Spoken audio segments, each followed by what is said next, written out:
Hi there, this is Ajit Nawalkha, co-founder of Evercoach, and in this time of crisis, while you're probably homebound, we are talking about how do you really make most of this time and still be creative, still be productive, still be able to grow your business, still be able to really manage your emotions and all that type of fun stuff. And today, we are talking about how do you get more productive?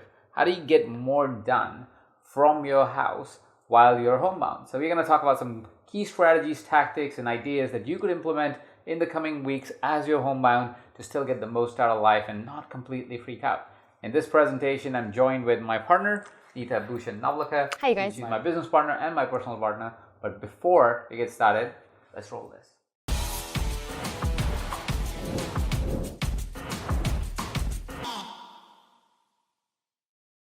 Welcome to those of you who are just watching this for the first time. I know that the last few videos in this three-part series has been kind of heavy, and we've been talking a lot about a lot of things that is currently going on around the planet. But today we're going to go into some really productive tools for you so that if this is the first time you are working from home or that everyone is all cooped up in the home, that you're actually going to be able to create boundaries for yourself and best practices to not only get some things done, but also have fun and have some time and space to really enjoy the time that you are at home. So the first tip to really get really productive at home, and this is the tip that is probably the lightest, but most people don't do it, is wear pants.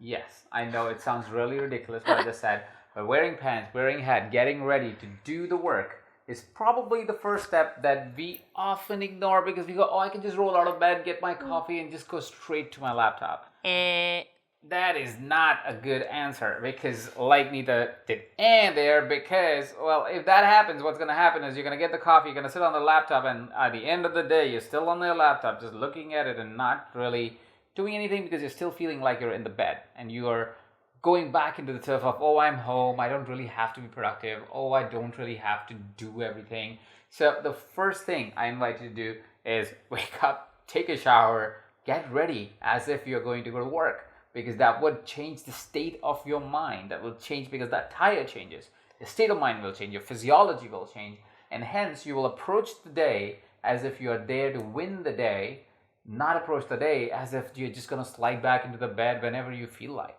The next step would be making sure you are honoring your morning time.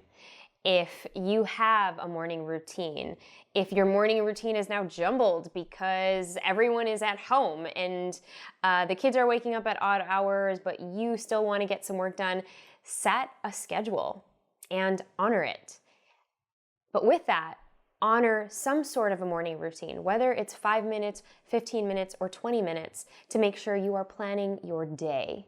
Because being able to plan your day is going to set some really good precedents for what actually happens in your day. You can, like Ajit was saying, do nothing and slump around or think you've been doing something and then it's already 4 o'clock has rolled around and you're like, now I have to probably make dinner or snacks or whatnot, and nothing has gotten done because you were scrolling on YouTube or you were watching news channels and you still have to get things done but haven't.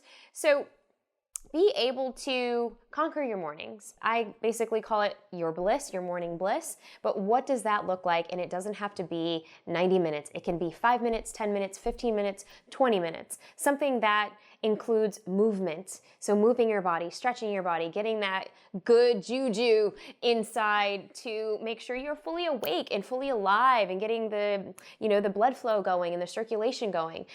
Also, have you taken the time to journal? So being able to set aside time to journal and really kind of plan out or even self-reflect what's been going on, what's been happening. And maybe that's kind of your alone time. It doesn't have to be no more than 5 or 10 minutes. And if you're lucky and you have 20 minutes, go for it. Write it out. And then third, what are the things that you're going to conquer in your day? What are some of those, what we like to call things that move the needle in your business that you can actually prioritize in your day? Which also brings me to the point that most of the time when you do think that you have done nothing, and this brings me to a funny video Neeta showed me one day, because that's the state of mind that mothers are a lot of times saying, I didn't do anything today. And then you look at the amount of things that they do in a day and you're like, what do you mean by you didn't do anything today? Because we are always doing things, but the problem is that we never set out that these are the few things that we're going to achieve that day. We don't set it out. We don't set our day by saying, if I do these 3 things or 5 things or one thing, I will feel that I've conquered the day. And because we haven't defined it, by the end of the day we go, oh, I haven't done multiple tasks. And you're super productive in that context. You're just not productive in the way you want to be productive, because you never set yourself up in a way where you said, hey, this is what I got to do. This is what is the one thing. If I win, I will feel like my day is won. Which also gets me to kind of lean into a little bit of what's happening for us. We're parents. We're new parents. Our kids like 16, 17 months old at this point. And because you're a parent, there's a new challenge that you have. When the kid's home, it's a little difficult to get anything done, especially when it's a 16-month-old home, because they're constantly doing something themselves. And here is something that I want to make as a sidebar, especially for parents that may be having kids at home right now, is firstly, this is a test of your partnership, of if you're 2 parents. And if you're 2 parents, this is where you kind of have to go, all right, I'm going to tango between this and this. And like, for example, this morning started by saying there's X hour till X hour. Neeta had calls and then I had calls. We kind of traded. We said, all right, this is the time you're watching him. This is the time I'm watching him. And then we're tangoing to make sure we take out most value out of the time that we have. Now, if you're a single parent and your kid's slightly older, maybe you want to create a schedule with them. It's just say, hey, listen, I need to get 3 hours out of my day. What do you think? How we can tango here? How can we partner here for you to be able to get the greatest value for you, and I can also get my stuff done, right? There might be a little partnership that needs to be had, a level of communication that you may not have had to have until now.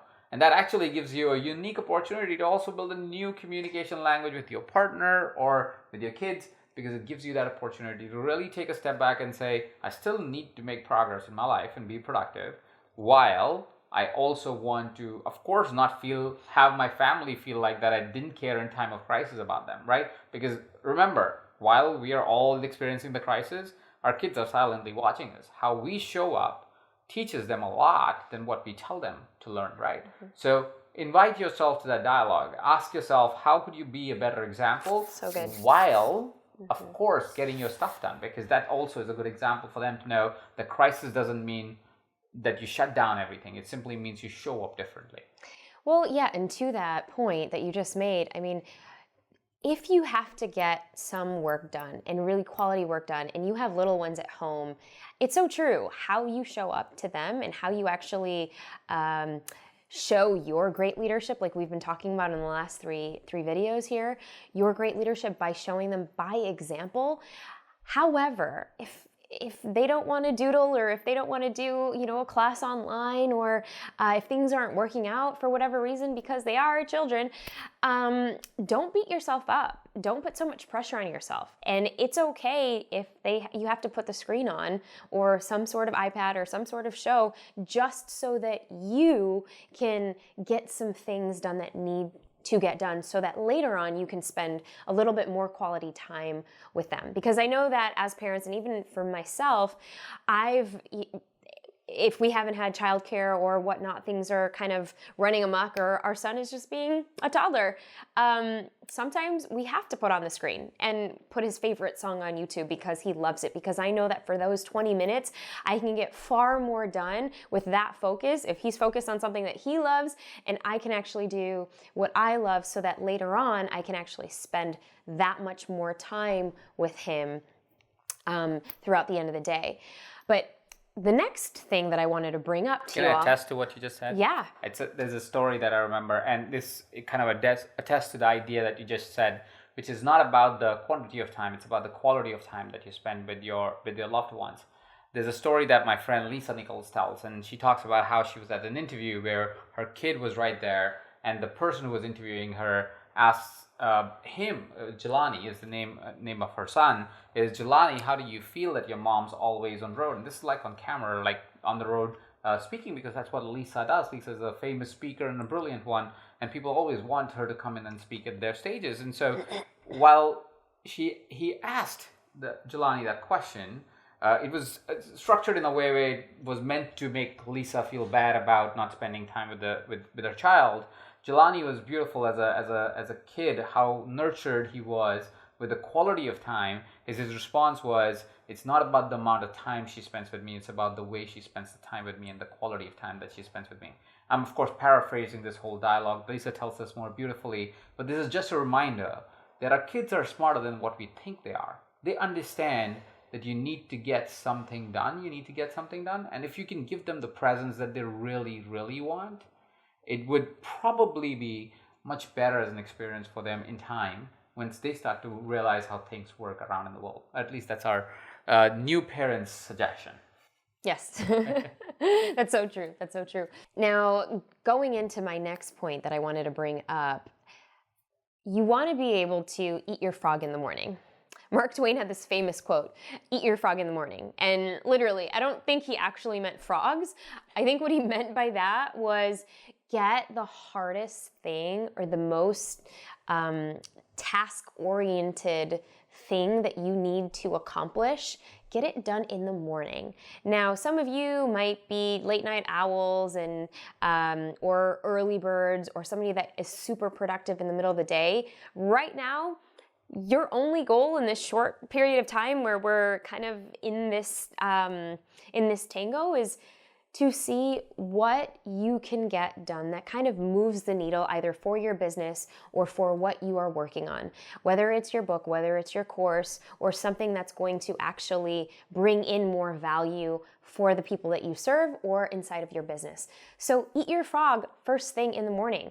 Get it done right before lunch, because at least that way you will be feeling a little bit more accomplished, that your day has really not been wasted. 1, 2, it's great if you have little ones or loved ones at home. You can kind of set aside boundaries there and a schedule where, okay, this is going to be my productive time and I'll get that big chunk of whatever I need to do and eat my frog first before lunchtime. And that also brings to the idea of scheduling, right? A lot of us don't get to actually the items that we want to get to is because we say, oh yeah, today I'll do it. But today is the full day, right? It's a full 12, 13 hour thing. And a lot of the things that you really want to get done need you to be more creative or need you to be in the most present state of mind and so on and so forth. If it's not scheduled, if it's not put on the calendar, often you would go, yeah, I'll do that later, because something that's straight right in front of you would take priority. That's just how our brain works, right? Immediately something that's in front of us, we just go for it first and the easy task first. But go for the frog first, go for the difficult thing first and do it straight off the bat and schedule the time in. I know it is so difficult when you're doing it at home versus doing it like in the office where everybody has a schedule.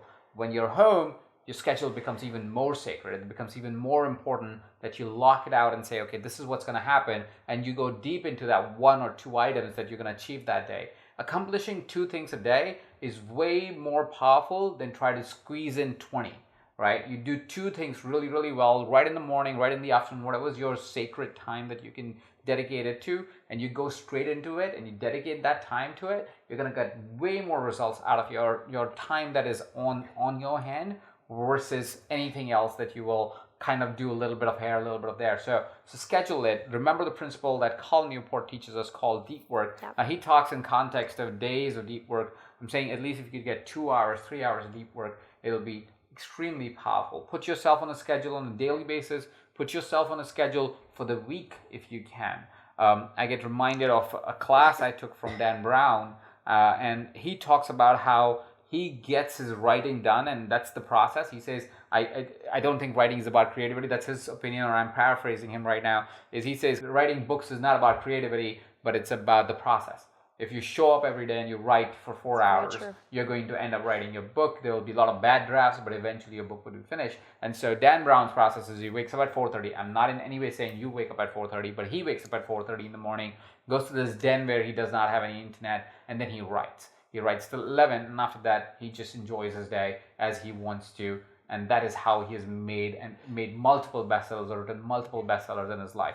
So not that I'm inviting you to wake up at 4:30. If you want to do that, knock yourself out. But the point really is that having that dedication, especially while you're on a lockdown, when Your body's kind of saying, I want to move, I want to be in the sun, I want to run, I want to go to the gym, I want to go out to the restaurants finally, I want to meet my friends, and your body's kind of, and your emotions kind of cramming on you, your schedule, your sacred schedule can probably be that saving grace that will keep you sane and keep you moving, at least progressively, in the creativity, in the arts that you have, in the business that you have, in the results that you want to create for your clients. At least that will be one thing that you can definitely protect and hold yourself accountable to. Absolutely. And the one thing I want to actually remind everyone is that researchers have shown that we're not supposed to be working like full, the entire, 4 or 5 hours all at a stretch. Our brains we need that break, and we need multiple breaks throughout the day.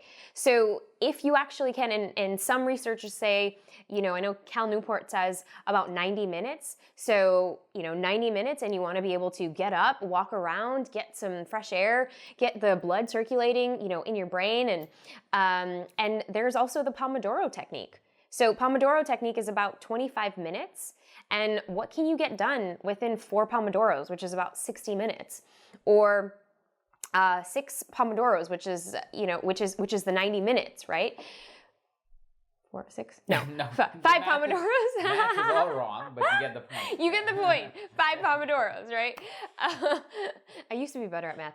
Well, you guys get it. Cabin fever, that's all it is. When you get stuck at the house, that's what happens. But what can you actually focus in on in those 25 minutes, right? If you had 1 Pomodoro, you'd probably get a chunk of your emails done, maybe be able to respond to a few of those comments on Instagram or Facebook, maybe send requests or text people that you've been wanting to connect with and see how they're doing. So we overestimate the amount of time that we actually need to accomplish a task. But if we are giving ourselves that time limit, whether it's 1 Pomodoro or 90 minutes of deep work, how can you actually then focus all of your energy to really hammer things out? And like Ajit was saying, only those 2 or 3 things that move the needle in your business. Really think about that. And if you can get it done in the first moments of the day, fabulous. But if you are somebody that actually needs to create certain days for writing, certain days for coaching, certain days for replying to emails, absolutely, that's what a calendar is so good for. And right about now, if you can actually make it visible to everyone in your family or all of the people that are living in your house so that you can coordinate that time as your sacred time, but then for your children who are at home, maybe that's their sacred time. And then in between that, there's snacks, or there's playtime, or maybe there's, one show that they're watching, or taking a moment to go outside and get some fresh air, or do some, 20 burpees, or 20 jumping jacks, or 20 push-ups. Something where we are also engaging the blood flow to our bodies and to our brains, because we don't want to just be sitting on a couch all day and not moving any of the energy that's kind of been just sitting stale in our bodies, right? So here's another use of Pomodoro, and this is actually the more important use of Pomodoro. You can take Pomodoro and then you can throw in some garlic, throw some salt, some hot chili peppers, and you can make a really good arrabbiata sauce. And you can throw it on your spaghetti and then you can eat it. That's another use of Pomodoro. That's what happens when you're sitting inside the house and thinking about food all day long. Which brings me to the point is, remember, while we are all stuck at home, we're going to get carried away and we'll want to go eat multiple times. We're going to forget about movement. We're going to slouch on the couch or whatever that is that we're going to end up doing. Remember, nothing productivity-wise is going to work. No tip is going to work if you're not going to manage yourself. So remember your movement, remember meditation, remember just knowing that if you don't take care of this temple that you have, none of these productivity tips are going to work. So make sure that you take care of it the way you need to take care of it. We are going to hit up a couple of links for you to just learn more on how you could do that for yourself. Create your own routine, create your own schedule, involve the family in it, make it a family thing. We're making it family dancing time. When we need to move, sometimes we just go dance together and so forth. And you can watch it all on Neeta's Instagram because that's where all the action is in that context. On that note, this kind of wraps up the 3 videos that we wanted to share with you that would really enable you to really manage it. Come back to these videos as many times you want to come. Share it with friends if you feel it's useful for them. see how you want to use these different techniques and strategies that we gave to you over the past couple of days, and take it into your practice. This is a special time for all of us. It's an uncertain time. It's an unclear mind. We don't know what's going to happen in the future. We don't know how long this is going to last. But what we do know is, as human beings, as a human to human, as humankind, we are going to survive this, and we are going to learn from it, and we're going to grow from it, and you're going to learn from it, and you're going to grow from it, and we'll become better human beings. If there's any question or any challenge that you're currently facing, me and Neeta are taking out some time today and responding to each of your comments. So go ahead and give us a comment below. If we could help, we will absolutely help link up resources for you so you can actually go utilize those resources as well as you are going through this experience with us. And know that this is your opportunity to rise. This is the opportunity. This is the time, and time is now. Thank you, guys.